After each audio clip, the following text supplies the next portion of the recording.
নজর রাখবো পরের খবরে। বিধানসভার অধিবেশনে যোগ দিতে চান পার্থ চট্টোপাধ্যায়। বিধানসভার অধ্যক্ষকে চিঠি পাঠিয়েছেন ইতিমধ্যে পার্থ চট্টোপাধ্যায়, তেমনটাই জানতে পারা যাচ্ছে। বিধানসভার অধিবেশনে যোগ দিতে চান পার্থ চট্টোপাধ্যায় এবং সেই মর্মেই একটি চিঠি পাঠিয়েছেন তিনি বিধানসভার অধ্যক্ষ বিমান বন্দ্যোপাধ্যায়কে। বিধানসভার শীতকালীন অধিবেশন সামনে রয়েছে এবং সেই অধিবেশনেই যোগ দিতে চান রাজ্যের প্রাক্তন শিক্ষামন্ত্রী পার্থ চট্টোপাধ্যায়। সেই কারণেই তিনি একটি চিঠি পাঠিয়েছেন তাকে।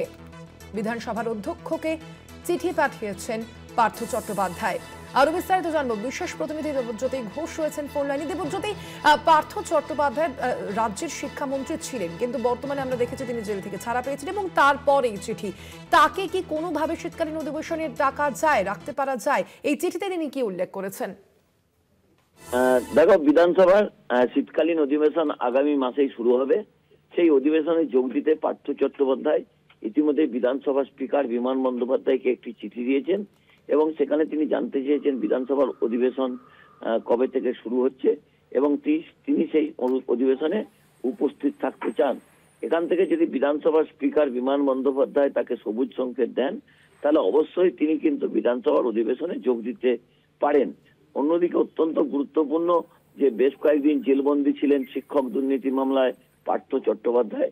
তৃণমূল কংগ্রেসের এক সময়ের প্রভাবশালী নেতা ছিলেন, কিন্তু শিক্ষা দুর্নীতিতে নাম জড়িয়ে তিনি প্রায় 3.5 বছর জেলবন্দী ছিলেন। তারপরে কয়েকদিন আগেই তিনি জেল থেকে মুক্তি পেয়েছেন সুপ্রিম কোর্টের রায়ে। তারপরেই কিন্তু তিনি বিধানসভার স্পিকারকে একটি চিঠি দিয়েছেন। এর আগেও রাজ্যের মুখ্যমন্ত্রী মমতা বন্দ্যোপাধ্যায় এবং তৃণমূল কংগ্রেস নেতা অভিষেক বন্দ্যোপাধ্যায়কে চিঠি দিয়েছিলেন সক্রিয় রাজনীতিতে ফিরতে চান বলে। সেই দিক থেকে কোনো সবুজ সংকেত আসেনি।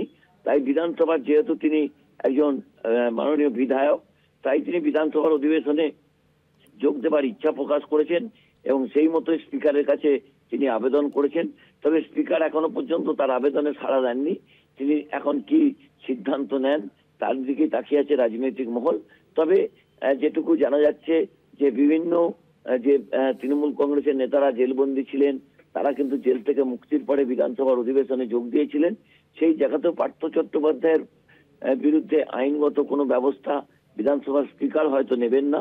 হয়তো সামনে যে শীতকালীন অধিবেশন আছে সেখানে তিনি যোগ দিতে পারেন। তবে এখনো পর্যন্ত বিধানসভার অধিবেশনের কোনো নিঘণ্ট ঘোষণা হয়নি, তাই এই মুহূর্তে তার যোগ দেওয়ার প্রশ্নই নেই। কিন্তু তিনি বিধানসভার স্পিকারকে কিন্তু আগাম আবেদন করে রেখেছেন। স্বর্ণালী, ধন্যবাদ দেবজ্যোতি।